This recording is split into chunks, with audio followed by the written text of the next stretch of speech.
The oldest man in the world breaks the silence before he passes away and reveals his secret.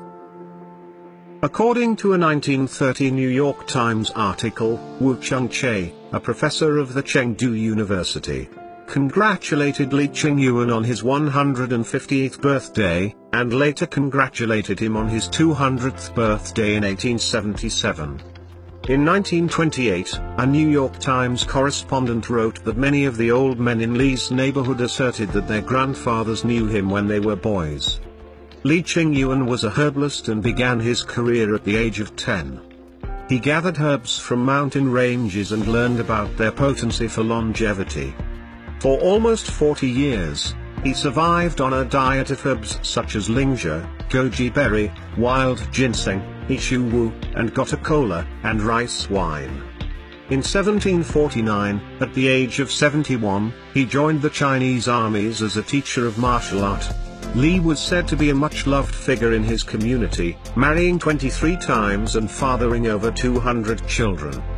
According to the stories told in his province, Li was able to read and write as a child, and by his 10th birthday, he had traveled to Gansu, Shanxi, Tibet, Annam, Siam, and Manchuria to gather different herbs. For the first 100 years, he continued with the profession. Then he switched to selling herbs gathered by others. He sold lingzhi, goji berry, wild ginseng, ishu wu and gotu kola along with other Chinese herbs and lived off a diet of these herbs and rice wine.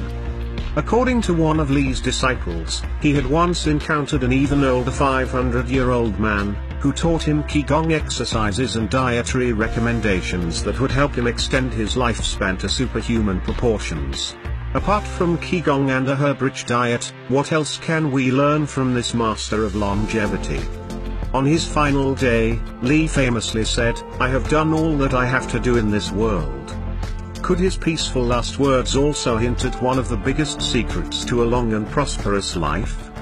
It's interesting to note that in the West, we're often taught to believe that aging is something that must be beaten with high-tech infrared devices and state-of-the-art medication. Li was asked what his secret was to longevity. This was his reply: "Keep a quiet heart, sit like a tortoise, walk sprightly like a pigeon and sleep like a dog." These were the words of advice Li gave to Wu Peifu, the warlord, who took Li into his house to learn the secret of an extremely long life. Li maintained that inward calm and peace of mind combined with breathing techniques were the secrets to incredible longevity. His diet would have played a large role. But it's fascinating that the old living person in recorded history attributes his long life to his state of mind. With the average lifespan for the Western world currently sitting between 70 to 85 years, the thought of someone living over 100 years old seems like quite the stretch. The thought of someone living over 200 years old seems extremely suspicious. But why don't we believe that people can live this long?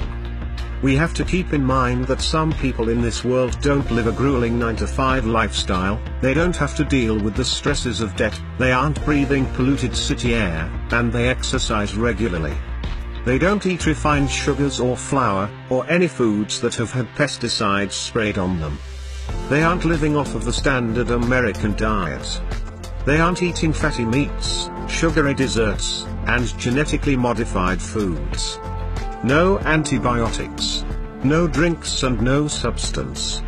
Their diets not only exclude junk foods that we so often indulge in, but they also include superfoods and herbs which are like steroids for our organs and immune system.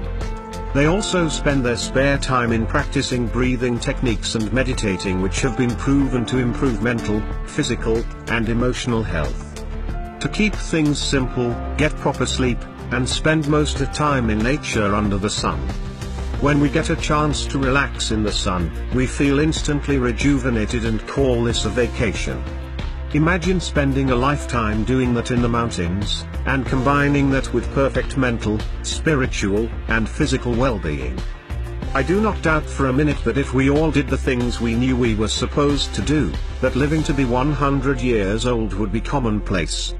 When we treat our bodies right, who knows how long we can live for.